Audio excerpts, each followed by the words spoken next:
अगली खबर की तरफ हम आगे बढ़ रहे हैं, जहां शीतलहर के कारण कड़ाके की ठंड बढ़ रही है। बर्फबारी के बीच केदारनाथ में जोरों पर है पुनर्निर्माण का कार्य। दूसरे चरण में 10 कार्य पूरे करने का लक्ष्य रखा गया है। 27 अक्टूबर को केदारनाथ के कपाट बंद हुए। बर्फबारी से केदारपुरी के मौसम का मिजाज बदल गया है।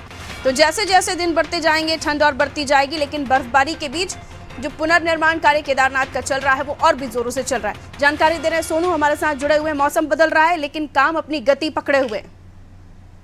बिल्कुल, ये एक चैलेंज है खास तौर पे सरकार के लिए, और जो पदाधिकारी हैं इस काम की जिम्मेदारी संभाले हुए हैं। क्योंकि केदारनाथ भव्य हो, दिव्य हो, ये प्रधानमंत्री नरेंद्र मोदी का भी विजन है, उनका एक ड्रीम प्रोजेक्ट हम कह सकते हैं।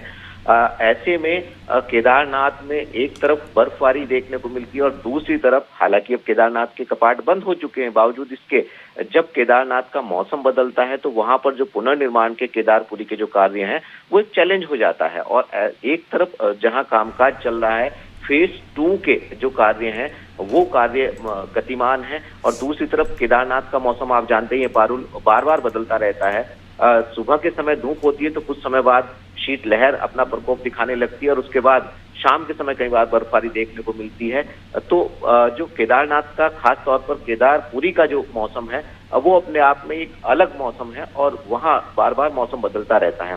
ऐसे में ये कामकाज किए जा रहे हैं, और जब केदारनाथ जैसे उच्च हिमालयी क्षेत्र हैं, चाहे वो केदारनाथ हो या फिर बद्रीनाथ से ऊपर का पर्वतीय क्षेत्र हो या फिर चौपता हो या जो चमोली जनपद का हेमकुंड साहिब वाला इलाका हो या फिर औली वाला क्षेत्र हो, जब यहाँ पर बर्फबारी होती है अधिक ऊंचाई वाले पर्वतीय क्षेत्रों में, तो इसका फर्क जो है वो आम जनमानस और मैदानी क्षेत्रों पर भी पड़ता है। कड़ाके की ठंड देखने को मिलती है।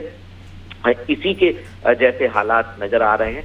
समय बदलेगा, धीरे धीरे मौसम में फिर से बदलाव आएगा। हालांकि देहरादून और अन्य क्षेत्रों की हम बात करें तो मौसम बदला हुआ है, खुशनुमा मौसम है, चटक धूप दिखाई दे रही है। ये पहाड़ियों की खास बात भी है। जो पहाड़ी क्षेत्र हैं इन इलाकों में ऐसा अक्सर नजर आता है, इधर कोहरा कम होता है। अब बावजूद इसके अगर हम केदारनाथ की बात करें तो केदारनाथ का जो मौसम है वो बार बार बदलता है। बर्फबारी हुई है, कामकाज चल रहा है, और इस बदले मौसम का जो फर्क है वो मैदानी क्षेत्रों पर साफ साफ दिखाई दे रहा है। जी पारुल। बिल्कुल।